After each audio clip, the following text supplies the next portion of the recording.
तो जो question number 1 is what are gradient, divergence and curl. ये तीनों जो हैं अपने आप में बहुत इंपॉर्टेंट हैं और इन तीनों पे कभी ना कभी किसी ना किसी ईयर में बेस्ड क्वेश्चन आता ही है। ये क्वेश्चन जनरली शॉर्ट टाइप होता है, यानी जनरली 4 मार्क्स का होता है। स्पेशली देखा जाए तो इस क्वेश्चन से रिलेटेड न्यूमेरिकल्स ज़्यादा आते हैं, तो उस पर भी अपन बाद में फोकस करते हैं। क्लियर। तो जो पहला क्वेश्चन हम स्टार्ट करते हैं that is gradient. Okay, gradient नाम से ही क्लियर है, ग्रेड जैसे आपके चेंज होते रहे क्लास वाइज, जैसे जैसे आप क्लास 1 से क्लास 12 तक आते रहे आपके ग्रेड भी लगातार क्या होते रहे, चेंज होते रहे। कहने का मतलब जो चीज़ क्या हो रही हो लगातार चेंज हो रही हो, है ना। लेकिन ग्रेडियंट जो है उसकी क्या खासियत है, gradient is the rate of change. किस में रेट ऑफ चेंज, किसी भी फंक्शन में रेट ऑफ चेंज। अब यदि हम ब्रॉड वे में बात करते हैं तो 2 चीज़ें हमारे दिमाग में आती हैं, क्या कि जितनी भी क्वांटिटीज़ हैं उनको हम 2 भागों में बांट सकते हैं, या तो वो स्केलर होती हैं और या तो वो वेक्टर होती हैं। वेक्टर मतलब जिनमें डायरेक्शन का बताना बहुत ज़रूरी है। फोर्स लगाओ तो बताना ज़रूरी है कि फोर्स किस डायरेक्शन में लगाना है। क्लियर। मास है, बताने की ज़रूरत नहीं है कि मास किस डायरेक्शन में कितना है। वेट है, बताने की ज़रूरत नहीं है कि किस डायरेक्शन में कितना है। क्लियर। ये सब पढ़े हुए हैं, सब बहुत अच्छे से जानते हैं कि 2 तरह की क्वांटिटीज़ होती हैं, स्केलर और वेक्टर। और हम चूँकि जब पूरा बहुत विस्तृत वे में बात कर रहे हैं तो हमको इन दोनों क्वांटिटीज़ पे कंसंट्रेट करना पड़ेगा। तो जनरली ये जो ग्रेडियंट होता है इसकी खासियत समझिए, क्योंकि यहाँ पर वेक्टर और स्केलर बार बार ये वर्ड आएंगे और ये तीनों आपस में कंफ्यूज बहुत करेंगे ये तीनों चीज़ें। ग्रेडियंट जो है वो जनरली किस पर ऑपरेट होता है, ग्रेडियंट किसी भी स्केलर फंक्शन पर ऑपरेट होता है। स्केलर फंक्शन मतलब जिसके लिए क्या हो, जो आपका डायरेक्शन है वो स्पेसिफिकली नीडेड नहीं है, सिर्फ क्या नीडेड है, मैग्नीट्यूड। क्लियर। जैसे सपोज टेम्परेचर है, कितना है मायने रखता है, किस दिशा में है ये मायने नहीं रखता। क्लियर।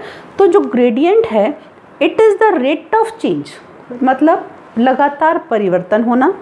किस में परिवर्तन होना, of a function in a specified direction. Operate ये किसके ऊपर होता है, किसी स्केलर फंक्शन पर। क्लियर। लेकिन जब रेट ऑफ चेंजेस हम इसके फाइंड आउट करते हैं, ये ग्रेडियंट किसी फंक्शन पर ऑपरेट होता है तो ये उस फंक्शन को एक्चुअल में क्या बना देता है, वेक्टर बना देता है। मतलब उसकी क्या दे देता है, डायरेक्शन दे देता है। इसको समझिए आप कैसे समझेंगे। जैसे और दूसरी चीज़ और देख लीजिए, उसके बाद मैं आपको इसको अच्छे से समझाती हूँ कि ग्रेडियंट को जो मैंने अभी आपको बोला कि ग्रेडियंट एक्चुअल में कैसी क्वांटिटी है। Gradient is a vector quantity, operate scalar function पर होता है लेकिन खुद एक कैसी क्वांटिटी है, वेक्टर क्वांटिटी। थर्ड वन, जो ग्रेडियंट है ये किसको मेज़र करता है, स्केलर फील्ड को। किसको मेज़र करता है, स्केलर फील्ड को। चूँकि ये फाई एक हमने किसको नाम दिया हुआ है, एक जनरल फंक्शन के लिए नाम दिया हुआ है, कोई स्केलर फंक्शन है। डेल ऑपरेटर के बारे में मैं आपसे बात कर चुकी हूँ। तो ग्रेडियंट को जो शो किया जाता है वो किस तरह से शो किया जाता है, del phi is equals to, again ये पूरा डेल का वैल्यू है, del upon del x, del upon del Y, del upon del Z, I J के आपको पहले बता चुकी हूँ। साथ में इस फंक्शन फाई को आपने क्या कर दिया, तीनों पर, तीनों डायरेक्शन में क्या कर दिया, ऑपरेट कर दिया। बात अभी भी क्लियर नहीं हुई है कि ये हमें डायरेक्शन कैसे देता है। ये समझ आया कि ये किस पे ऑपरेट होता है, स्केलर पे ऑपरेट होता है, बट ये डायरेक्शन कैसे देता है, और यदि ये डायरेक्शन देता है तो एक्चुअल में ये डायरेक्शन कौन सा होता है या डायरेक्शन क्या होता है। मतलब डेफिनेशन अभी भी इनकम्प्लीट है, इसको अपन कंप्लीट करते हैं। हम आपको एक नेक्स्ट एग्जाम्पल के थ्रू में समझाती हूँ, इससे आपको शायद बहुत अच्छे से ये समझ में आएगा। Suppose this is a surface and suppose this is the second one surface. This is A and this is B. Clear? इन दोनों सरफेसेस पे सपोज क्या दिया हुआ है, पोटेंशियल दिया हुआ है। मतलब इस पर क्या डिस्ट्रीब्यूटेड है बच्चों, चार्ज डिस्ट्रीब्यूटेड है। आप सभी जानते हो कि जो पोटेंशियल है वो किससे डिनोट करते हैं, जनरली V से। और ये खुद में एक कैसी क्वांटिटी है बच्चों, स्केलर। ठीक है ना, क्वांटिटी कैसी है, स्केलर। क्लियर। अब यदि पोटेंशियल की क्या खासियत है, हमेशा फ्लो जो होगा कहाँ से कहाँ की तरफ होगा, ज़्यादा से कम की तरफ, हाई टू लो। सपोज यहाँ पर पोटेंशियल ज़्यादा है और यहाँ पर पोटेंशियल कम है, क्लियर। या यहाँ पर मान लीजिए यहाँ पर ज़्यादा है और यहाँ पर क्या है, कम है। जहाँ ज़्यादा होगा वहाँ से कहाँ के लिए फ़्लो होना शुरू हो जाएगा, पोटेंशियल कम की तरफ फ़्लो होना शुरू हो जाएगा, क्लियर। जैसे ही पोटेंशियल ए से किसकी तरफ जाना शुरू होता है, बी की तरफ, पोटेंशियल में क्या होना शुरू हो जाते हैं, चेंजेस होना शुरू हो जाते हैं। और जैसे ही पोटेंशियल यानी कि चार्ज ए से बी की तरफ जाना शुरू होता है तो डेफिनेटली क्या बहना शुरू हुआ, करंट बहना शुरू हुआ। और करंट बहना शुरू हुआ तो उसी को आप क्या बोलते हैं, उसी को बोलते हैं आप, किससे शो करते हैं, इंटेंसिटी ऑफ इलेक्ट्रिक फील्ड, यानी कि किससे डिनोट करते हैं आप, ई से, क्लियर। तो यदि मैं लिखूं इसको तो मैं इसको मैथमेटिकल नोटेशन में किस तरीके से लिख सकती हूँ, ई इज इक्वल्स टू, ये जो पोटेंशियल था इसमें क्या हुए, चेंजेस हुए। चेंजेस को हम किससे शो करते हैं बच्चों, डेल से, क्लियर। डेल और पोटेंशियल को वी, मतलब आप इसको शॉर्ट में ऐसा लिख सकते हैं, डेल वी। आप जानते हैं ई का डायरेक्शन और इसका डायरेक्शन, चार्ज का डायरेक्शन फ्लो का क्या होगा, हमेशा अपोजिट, तो साइन क्या आएगा आपका, माइनस, क्लियर। तो ये जो एक स्केलर क्वांटिटी थी पोटेंशियल, ये डेल ऑपरेट करने के बाद जो हमें क्वांटिटी दे रही है intensity of electric field, actual में ये कैसी क्वांटिटी है बच्चों, वेक्टर। तो इसका एप्लीकेशन आपको समझ में आया होगा कि जनरली ये स्केलर फील्ड को भी क्या बना देता है, वेक्टर बना देता है। ये आपको एक एग्जांपल हुआ, क्लियर। हमने कहा कि जो आपका ग्रेडियंट है वो किसको मेज़र करता है, एक्चुअली स्केलर फील्ड को मेज़र करता है ना। इसको आप ऐसे भी समझ सकते हैं कि सपोज एक कोई ये 3 डायमेंशनल बॉक्स है, क्लियर। 3 डायमेंशन मैंने इसलिए लिया कि इसमें आपके तीनों डायरेक्शन है, आपका एक्स भी है, वाई भी है और आपका जेड भी है। ये 3 डायमेंशनल बॉक्स है और आप इसको हीट करते हैं नीचे से, क्लियर। ये हीट जो दे रहे हैं आप, ये हीट किस फॉर्म में जा रही है या किस फॉर्म में हम कैलकुलेट कर रहे हैं, कौन सी स्केलर क्वांटिटी को ले रहे हैं। सपोज हम वो स्केलर क्वांटिटी को ले रहे हैं क्या, टेम्परेचर, क्लियर। तो जैसे ही आप इसको गर्म करना स्टार्ट करते हैं तो क्या एकदम से पूरा जो ये पॉट है या ये जो वेसल रखा हुआ है आपने, क्यूबिक वेसल, क्या ये एकदम गर्म हो जाएगा, नहीं। बल्कि क्या होगा, पहले इसका बॉटम गर्म होगा, उसके बाद धीरे धीरे कंडक्शन के थ्रू ये पूरा का पूरा जो वेसल है ये क्या हो चुका होगा, गर्म हो जाएगा, क्लियर। तो ये जो आपका सरफेस है, सरफेस से लेके पूरे जो इसका एरिया है, इस पूरे एरिया में क्या हुआ, टेम्परेचर क्या हुआ, तीनों डायरेक्शन में क्या होता गया बच्चों, डिस्ट्रीब्यूट होता गया। और इसमें लगातार क्या आते गए, चेंजेस आते गए। और टेम्परेचर कैसी क्वांटिटी थी, टेम्परेचर जो थी कैसी क्वांटिटी थी, आपकी स्केलर क्वांटिटी थी। तो यदि हमें इसको कैलकुलेट करना होगा कि ये टेम्परेचर इस क्यूबिक पॉट पे 3 डायमेंशनली किस तरह से चेंज हुआ, तो वो डेफिनेटली हम किसके थ्रू कर सकते हैं बच्चों, कैलकुलेट किसके थ्रू कर सकते हैं, आपके जो ग्रेडियंट है यानी जिसको आप डेल्टा से शो कर रहे हैं, आप इसके थ्रू आप क्या कर सकते हैं, उसको शो कर सकते हैं। ऐसा भी ले सकते हैं एग्जांपल कि यदि आपके रूम में कहीं पर भी, यदि आपके रूम में कहीं पर एसी लगा हुआ है, या तो अगर आप उसे ऑन करते हैं तो क्या एसी एकदम से पूरे कमरे में एकदम ठंडक कर देगा, बल्कि क्या होगा कि पहले जो एसी जो पॉइंट जो एसी के मतलब जहाँ लगा होगा उसके बिल्कुल पास में होंगे, पहले वो ठंडे होंगे, धीरे धीरे धीरे एयर मॉलिक्यूल्स के थ्रू क्या होगा, धीरे धीरे वो रूम जो है पूरी तरह से ठंडा होगा। तो रूम में जहाँ एसी लगा हुआ था उस कॉर्नर से लेके पूरे रूम में क्या हुआ, टेम्परेचर का क्या हुआ, वेरिएशन हुआ। टेम्परेचर क्या था, बहुत डिफरेंट था, अलग अलग था। उसके बाद कहीं जाके उसमें क्या आएगी, एक स्टेबिलिटी आएगी। तो इस तरह से हम ये देखते हैं कि जितनी भी जो आपकी स्केलर क्वांटिटीज़ होती हैं उनमें क्या होता है, लगातार क्या होता रहता है, चेंजेस होते रहते हैं। यदि उन चेंजेस को हमको मैथमेटिकली कैलकुलेट करना है तो हम उसको किस मतलब नोटेशन के थ्रू करते हैं या किस पैरामीटर से समझते हैं, वो पैरामीटर क्या है, ग्रेडियंट, ठीक है। और इसलिए इसको कहा जाता है कि ग्रेडियंट जो ऑपरेट होता है वो स्केलर पे होता है, बट खुद क्या होता है, एक वेक्टर क्वांटिटी होता है। क्यों, क्योंकि खुद ये क्या देता है, चूंकि ये डायरेक्शन देता है तो ये खुद कैसी क्वांटिटी होता है बच्चों, वेक्टर क्वांटिटी होता है। अभी भी एक चीज़ छूट रही है कि यदि जनरली क्या होता है कि मैग्नीट्यूड पता करना है कि ये जो टेम्परेचर है, जितना टेम्परेचर फ्लो हुआ, टेम्परेचर की जो वैल्यू है वो किसका काम करेगी, मैग्नीट्यूड का काम करेगी। क्लियर। जितना पोटेंशियल फ्लो हुआ उस पोटेंशियल की जो वैल्यू है वो किसका काम करेगी, आपके मैग्नीट्यूड का करेगी। बट डायरेक्शन जो है, कौन सा डायरेक्शन ऑप्ट करेंगे।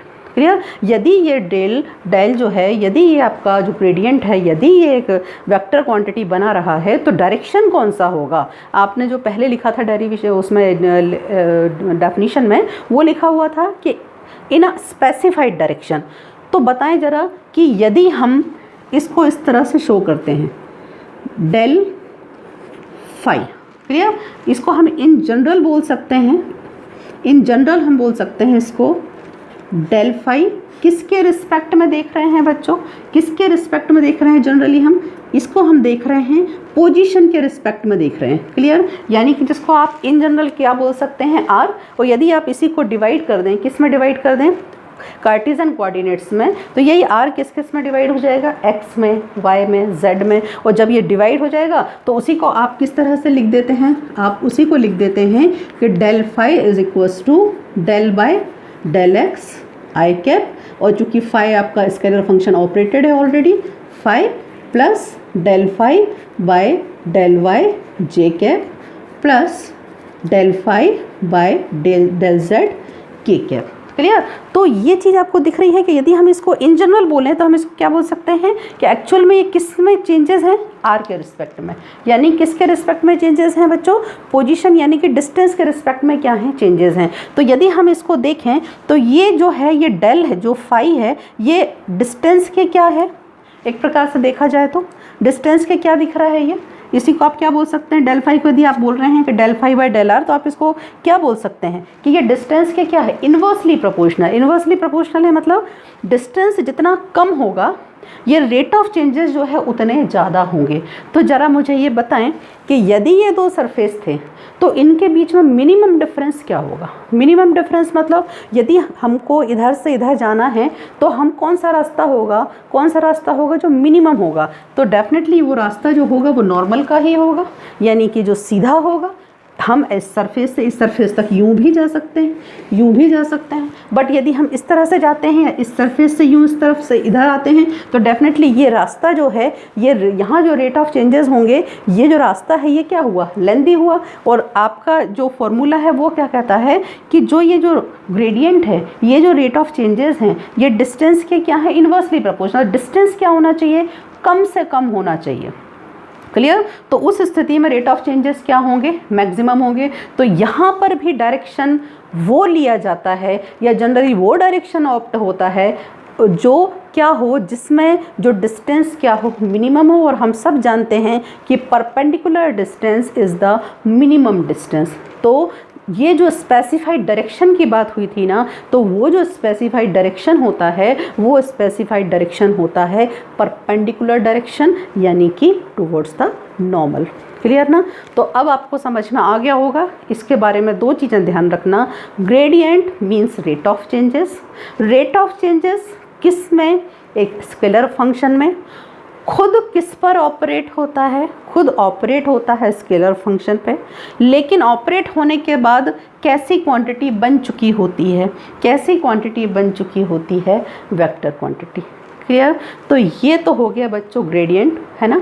इसका जो फिज़िकल सिग्निफिकेंस है ये जो आप आगे देखेंगे वो आपने देख ही लिया कि ये कैसे एक वेक्टर क्वांटिटी को किस में कन्वर्ट कर देता है, आपकी जो आपकी स्केलर क्वांटिटी है उसको किस में कन्वर्ट कर देता है, वेक्टर क्वांटिटी में कन्वर्ट कर देता है। रेट ऑफ चेंजेस को शो करता है, लेकिन जनरली इस पर बेस्ड क्या आते हैं, न्यूमेरिकल्स आते हैं। मैंने आपको जैसा बताया था, तो मैं आपको इसका एक न्यूमेरिकल भी करवा देती हूँ ताकि आपको समझ में आ जाए कि हम ग्रेडियंट को एक्चुअली कैलकुलेट किस तरीके से करेंगे। ओके। तो बच्चों न्यूमेरिकल नंबर 1 कि if any scalar function is given phi is equals to 4x² y minus y³ z²। Okay, it is any scalar function. Then find del phi. क्या find out करना है आपको, ग्रेडियंट निकालना है। Since it is a point function, क्योंकि हम किसी भी बिंदु पर रेट ऑफ चेंजेस निकाल सकते हैं, सो आपको ये किस पॉइंट पे निकालना है। 3 पॉइंट्स आर गिवन, 1 -1 -1। क्लियर है, यानी x is equals to 1, y is equals to -1, z is equals to -1। Clear?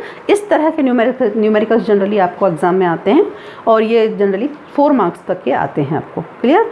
ठीक है, अब इसको यदि हम सॉल्व करते हैं तो ग्रेडियंट का हम डेफिनेशन ऑलरेडी पढ़ चुके हैं कि del phi is equals to this one. Clear? ये वैल्यू हम एज इट इज सब्स्टिट्यूट करते हैं, डेल एज इट इज है। Now del by del x, del by del x. Clear? Here phi is given 4x square y minus yz. Here also we are just substituting the value of phi, and here also we are just substituting the value of phi. Clear?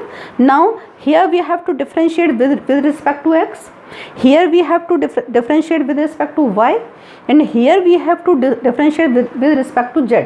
Clear? तो इसको थोड़ा सा ध्यान में रख लें कि यहाँ चूंकि x के रिस्पेक्ट में करना है, देयरफॉर y z दोनों क्या हुए? कांस्टेंट। कांस्टेंट हुए तो डिफरेंशिएशन कांस्टेंट का कितना हुआ? 0। तो डिफरेंशिएशन सिर्फ किसका होगा? 4x स्क्वायर y का। तो ये कितना हो जाएगा आपका? 8x y। क्लियर?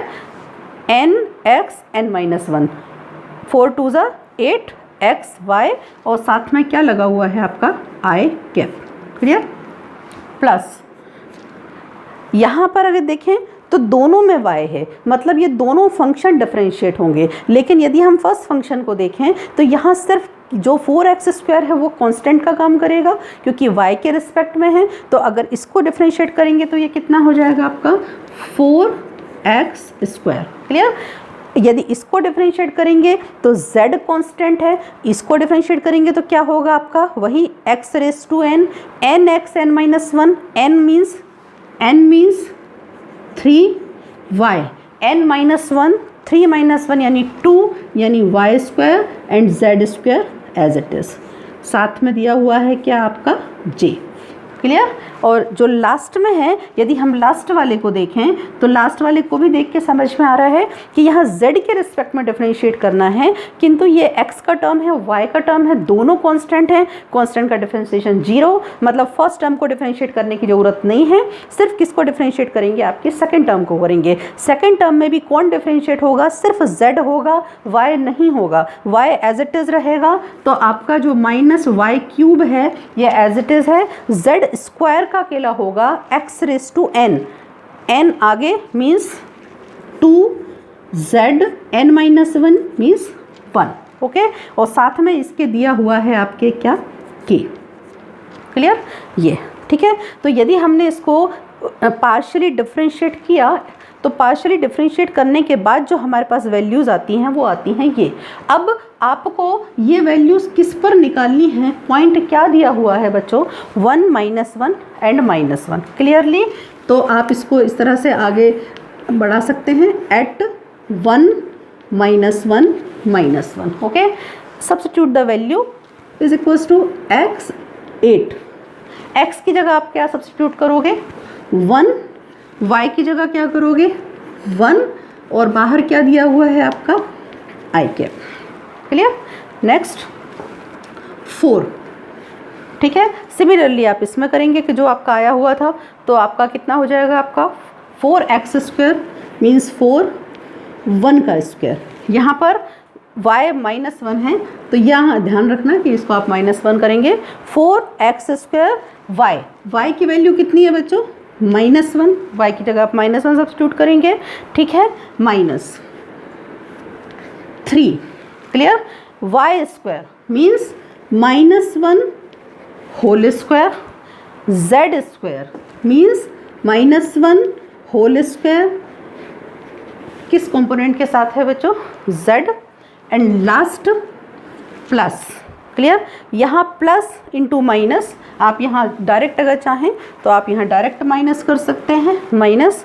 क्लियर? फिर वही स्थिति y cube, y means minus 1 cube, minus 1 cube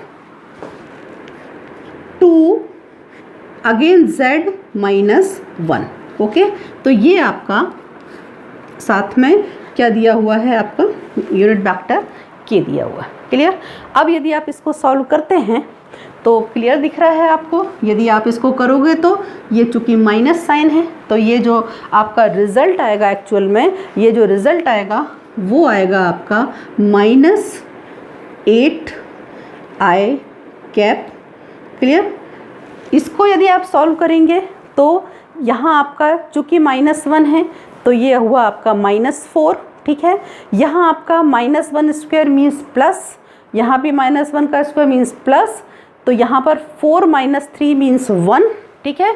तो और ये चूँकि किस साइन के साथ है? प्लस के साथ में, तो प्लस कितना हो जाएगा? जे कैप।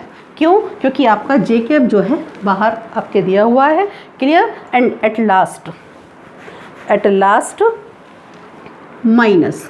क्लियर? -1 का क्यूब मीन्स माइनस, और 2 × माइनस मीन्स -2। तो ये कितना? ये आपका ये माइनस है, ये माइनस है, माइनस × माइनस प्लस, और बाहर कितना है? Minus means minus. तो इसको आप क्या लिख सकते हैं? -2k। क्लियर? ये आपका आंसर हुआ, ये आप निकाल पाए। क्या निकाल पाए? ये आप ग्रेडियंट फाइंड आउट कर पाए। और आप देख रहे हैं कि ये जो आपका आंसर आया है इसमें I आया है, J आया है, K आया है, मतलब ये तीनों डायरेक्शन रिप्रेजेंट कर रहा है। मतलब ये कैसी क्वांटिटी है बच्चों? एक वेक्टर क्वांटिटी है। तो आपने एक प्रकार से न्यूमेरिकली भी इस चीज़ को प्रूव कर दिया कि एक्चुअल में जब हम ग्रेडियंट किसी स्केलर फंक्शन का निकालते हैं तो वो जो क्वांटिटी मिलती है वो कैसी क्वांटिटी होती है? वो एक वेक्टर क्वांटिटी होती है। क्लियर? तो यहाँ आके आपका ग्रेडियंट जो है ख़त्म होता है। और इसके बाद जो नेक्स्ट टॉपिक है, नेक्स्ट टॉपिक में मैं आपसे बात करूँगी किसके बारे में? डाइवर्जेंस के बारे में। क्वेश्चन नंबर 1 ही रहेगा, बट हम नेक्स्ट टॉपिक में क्या समझेंगे? डाइवर्जेंस। तो आप इसे लाइक करें, शेयर करें, सब्सक्राइब तो करें, साथ में कमेंट भी अवश्य दें। Thank you very much.